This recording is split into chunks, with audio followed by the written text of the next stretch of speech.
On today's show, Kevin Durant was traded to the Houston Rockets, with the Clippers being rumored as one of the teams that were involved in the Kevin Durant sweepstakes. How does this affect the LA Clippers? A team that finished just 2 seeds or 3 seeds above us just got Kevin Durant. Gonna be talking about it all on today's Locked On Clippers.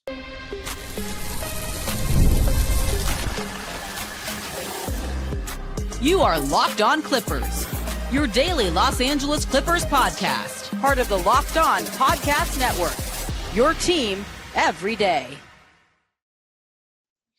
Yes, sir. You were locking in with the Clips. Thank you for making Locked On Clippers the first listen of your day, your team every day. I'm your host, Darian Vaziri, born and raised in LA and just finished my 20th season as a Clipper fan. You can also follow me on Twitter and Instagram at Dime Dropper Pod and subscribe to my own YouTube channel, Dime Dropper, for even more NBA content. And of course, Locked On Clippers is free and available wherever you get your podcast. Make sure you subscribe on YouTube. And of course, listen wherever you get your podcast. Make sure to get us up to 8,000 subscribers. I am trying to move up the rankings. And this episode is brought to you by Monarch Money. Use code LOCKEDONNBA at monarchmoney.com for 50% off your first year. That's monarchmoney.com, code LOCKEDONNBA for half off your first year. All right, well, it's happened. Kevin Durant is going to the Houston Rockets for Jalen Green, the 10th pick in this year's draft. Second-round picks, I believe it was 5 second-round picks, and Dillon Brooks. So the Clippers do not make the trade. And so we're going to talk about how this deal affects us, whether or not we dodged a bullet or should have made the move, and of course, where this leaves us going forward. So, 5 second-rounders, yeah. My initial thoughts when I saw the trade were, we dodged a bullet. We don't need Kevin Durant, in my opinion, like the Houston Rockets need Kevin Durant. The Rockets needed a bona fide number one option scoring the ball. We have that, and I didn't want to complicate that because one of my takeaways from this postseason is that Kawhi Leonard did not shoot enough. And I'm not going to hear this double team nonsense because it's not coverages that Kawhi hasn't seen before. You know, do you think the star players that didn't have spacing in the past used double teams as an excuse? Again, I think we've never been softer on star players than we are today. Never. So with Kawhi, it's not just that. It's the whole conversation we had about Harden's team versus Kawhi's team. Are we playing too much through Harden? Remember, on per game, James Harden averaged 4 minutes more with the ball than Kawhi Leonard in the playoffs. 4 minutes. 4 full minutes of game time. Not 4 minutes of actual time, 4 minutes of that clock actually running.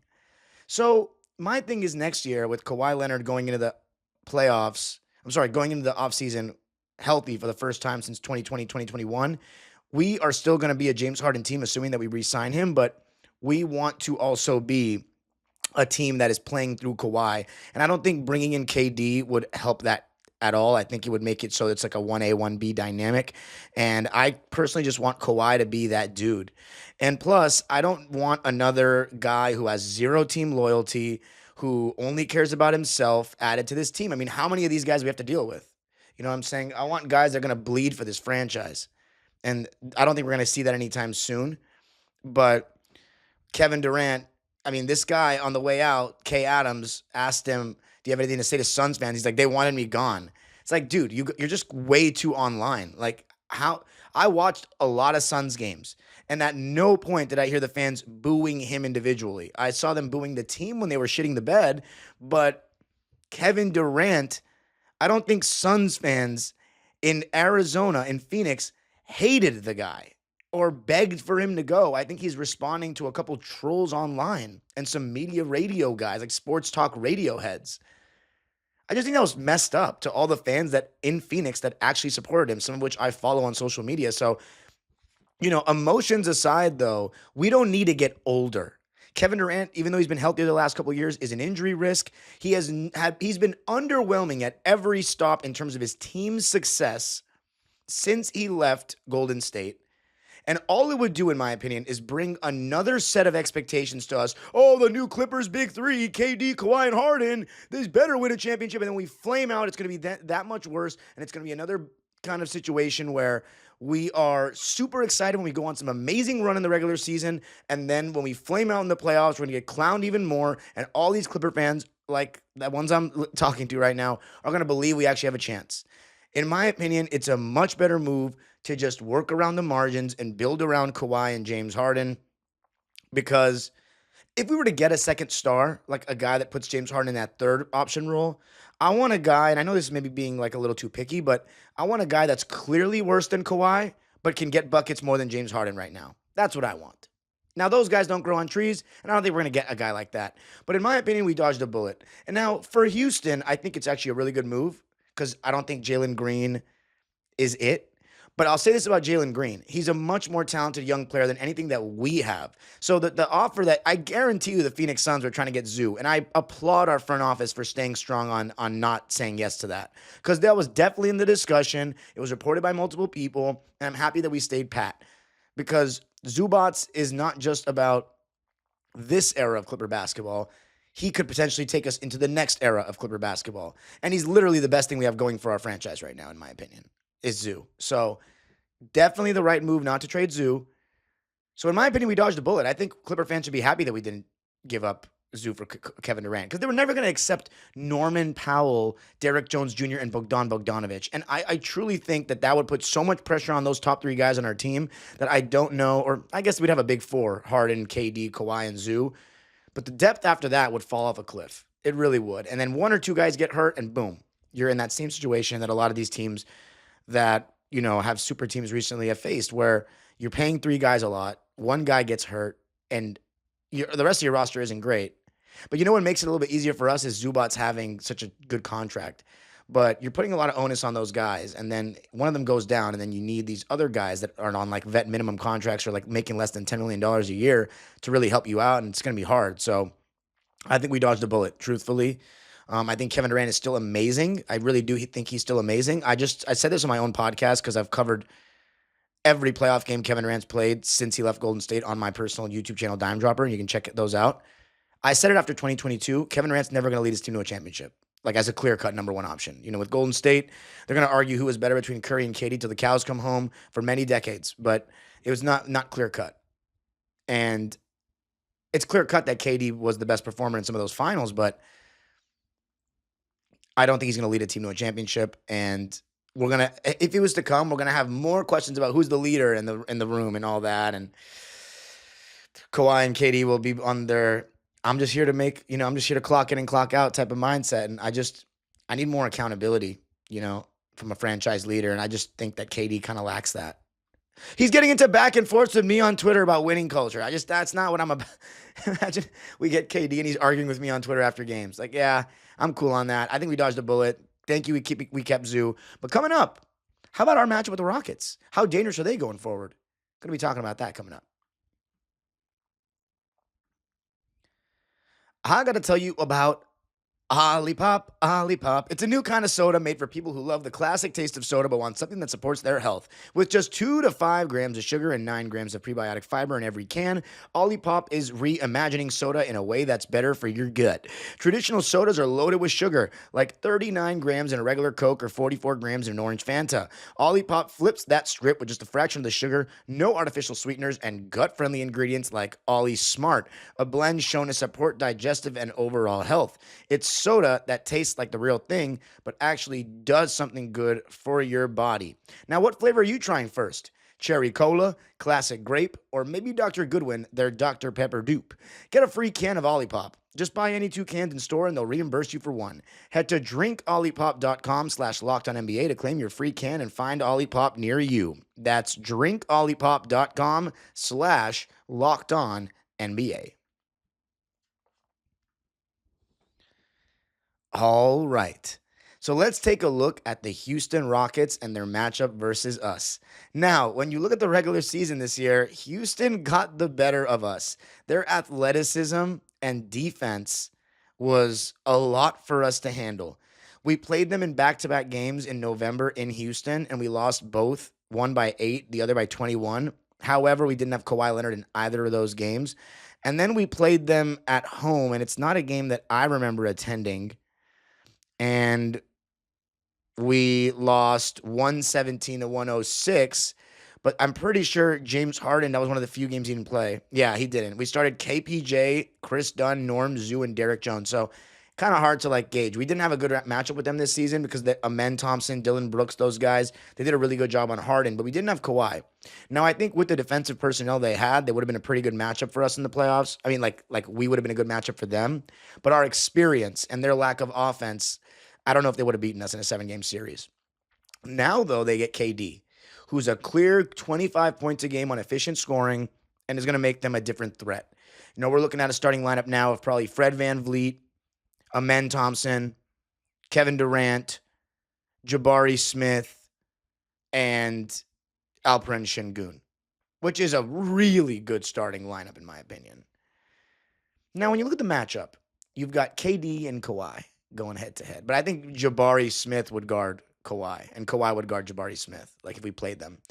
And then you got Amen Thompson guarding James Harden. Personally, I think they have a good matchup against us, and I would predict the Rockets to be better than us next season right now, just with the rosters as they are, because they're a growing young team, and they were already the 2 seed. We were the 5 seed. But a full season with Kawhi, that might make a difference. However, we just don't know how many games he's going to play. So it's a toss-up, but I think most people would consider the Rockets a little bit more of a serious contender than us. I think it's interesting because we still have a whole offseason, to talk about, and the moves are going to be made, and this is not going to be the final iteration of the Rockets or the Clippers. And I think it's probably closer to the final iteration of the Rockets than the Clippers because we have not done anything yet this offseason. But, the Rockets got better, in my opinion. Jalen Green, he's a good young player, but by the way, Phoenix is completely out of the picture. I don't even know what's going to happen with Devin Booker. It's sad because he's in his prime right now, but he didn't have a very good season, and now he's got Jalen Green, Beal, and him. It's yikes. So I wouldn't even consider the Suns a play-in team at this stage. That's nice. The Suns got worse. The Rockets got a bit better. But the thing is, if KD gets hurt, then they're going to be kind of in trouble because they're going to be relying on Alperen Şengün and Fred VanVleet to carry the offensive load. And we'll see if Amen Thompson, makes any strides in the positive direction. I think he will. But will he ever be a good shooter, he and his brother? I don't know, honestly. But if we're talking about shooting, getting a guy that's one of the best shooters of all time is definitely a good move. And Kevin Durant, in terms of his supporting cast and the balance of it all, I think this might be his best team that he's been on since the Warriors, maybe? The Suns, when he first got there, it was him, Booker, Ayton, and Chris Paul, that team we lost to. But I don't know, their defense wasn't good enough for me. So, and this team's defense is good. So maybe this is the best. In terms of balance, I would say Golden State. But obviously, talent-wise, you can look at Phoenix and Brooklyn. But anyway, in terms of the conclusion, I think our matchup with them would be interesting. It'd be fun. You look at the starting lineups. Let's just say our starting lineup is James, Kawhi, Derek, Chris, and Zoo. I don't know, whatever. Let's just go with what it is right now. Let's put Norman Powell in there and take Chris Dunn out. So how would we match up there? Zubats and Şengün. We got Derek Jones guarding Kevin Durant. Kawhi and Jabari Smith matching up. Harden and Amen Thompson matching up. And then you've got Fred VanVleet and Norman Powell, so to speak. But then they have a really good bench. They have Tari Eason. They have Steven Adams. You're reuniting Steven Adams with KD. God, imagine if we could have Steven Adams backing up Zoo. That'd be huge. That's where the Rockets are good. They have that depth, with those kind of guys like Tari Eason and Jayshawn Tate and the young core that they have. And, they've done really well after the Harden trade, to be honest with you. Cam Whitmore as well, who should have been a Clipper, but we wanted to trade for Aaron Gordon in the second half of the 2023 season. But our matchup with the Rockets, I can't say it got better or worse. I honestly think our matchup with them might have gotten better. I know that sounds insane, but I think Jalen Green's athleticism and Dylan Brooks' point of attack defense cause us more problems than what KD's going to cause us. I could be wrong. KD's also one of the only guys one of the only two players in NBA history, alongside Boris Diaw, to beat the Clippers 3 times in the playoffs. And he did it with 3 different teams. So those comments could age like milk. But honestly, like, we're so far away from the playoffs next year. So I think it's somewhat insignificant to talk about like the specifics of the matchup. All I'll say is this. On our day, I think we could beat them. You know? It's not a team where I'm like, we can't beat them. There's no way we can beat them in a series. I don't think that way. Even if we were to make no changes, I don't think that way. But coming up, what are the changes that we should make? Where does this leave us now? Going to be talking about that coming up. I got to tell you a little something about Monarch Money. Ever check your bank account and wonder, where did all my money go? Between dining out, online shopping, and entertainment, it's easy to lose track. That's where Monarch Money comes in. Your personal CFO giving you full visibility and control over your finances. I can't lie, there are some things that I've been paying for way too much.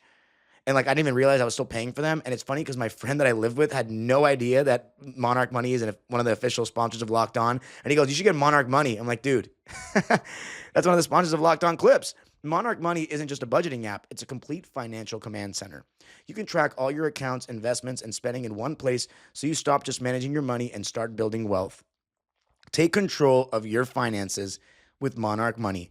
Use code LOCKEDONNBA at monarchmoney.com for 50% off your first year. That's monarchmoney.com, code LOCKEDONNBA for half off your first year. All right. So the Clippers don't swing for KD, and I'm very thankful for that because it just feels as though lately the Clippers want to just go for big names and star power, and I'm going to talk about it on Tuesday's show, but the Thunder winning the championship is an episode in itself. I always make an episode on, what does the new champion say about the way you got to construct your roster, because every single champion, when you win a title, teams are going to look at you as the example and the standard of what's going to win. So with the Thunder winning the chip, it only further kind of puts into place the way teams are winning in this 2020's decade, which is some homegrown stars or stars that you saw grow in front of your eyes, and then you brought some role players in, went through the trials and tribulations, and got over the hump. That's not the Clippers. We went for James Harden. We swung for the fences. We got 2 guys that were vets in the league in Kawhi and Paul George. There was nothing like developmental about it. You know what I'm saying? And so maybe that's part of the reason why we are where we are. In addition to the bad luck, obviously, in 2021, we had the best chance to win a title in that year, and Kawhi got hurt, unfortunately. But this is like a good thing for us because, in my opinion, now we just got to move on and look at how we can strengthen this team around the margins, and I think that's what is going to be happening. The first act of business for sure is going to be what's going to happen with James Harden and his contract. I think for sure he's going to get brought back. It's just a matter of what price. You know what I'm saying? How much are we going to pay him? And with that contract, how much more flexibility are we going to have around him? That's the biggest question for me. And after that, improving around the margins, right? And going out and getting a power forward that I think will take the physical stress off of Kawhi Leonard. I mean, not like, I don't think he was overstressed, but it's just somebody that can guard the Aaron Gordons and those big athletes on other teams, and just be like an Obi Toppin kind of player for us would be great. You know what I'm saying? I don't think Bobby Portis is that defensively, but he would be good. Just another guy that can score, has some size. I'm looking at some of the unrestricted free agents that are playing that position. And I mean, the list is not plentiful, if we're being honest. Julius Randle has a player option, but he's making $31 million, so there goes that. John Collins has a player option for $26.6 million. I mean, I wouldn't opt out of that if I were him.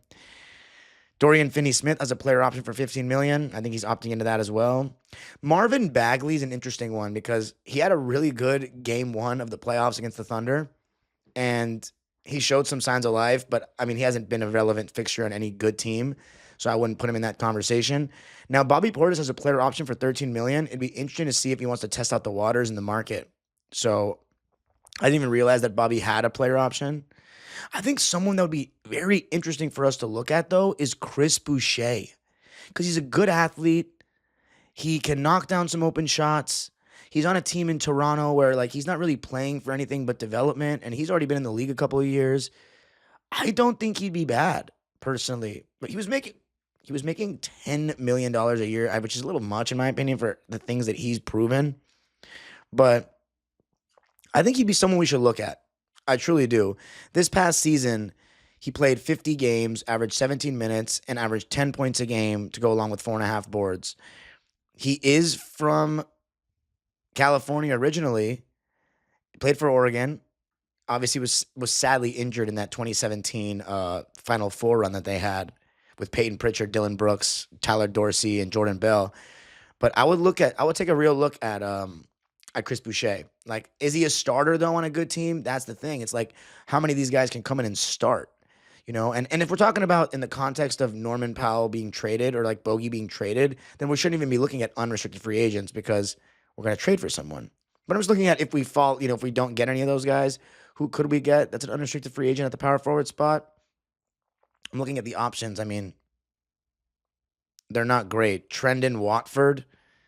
What about Trendon Watford? I mean, what did he do last year for the Nets? He was only making like $3 million.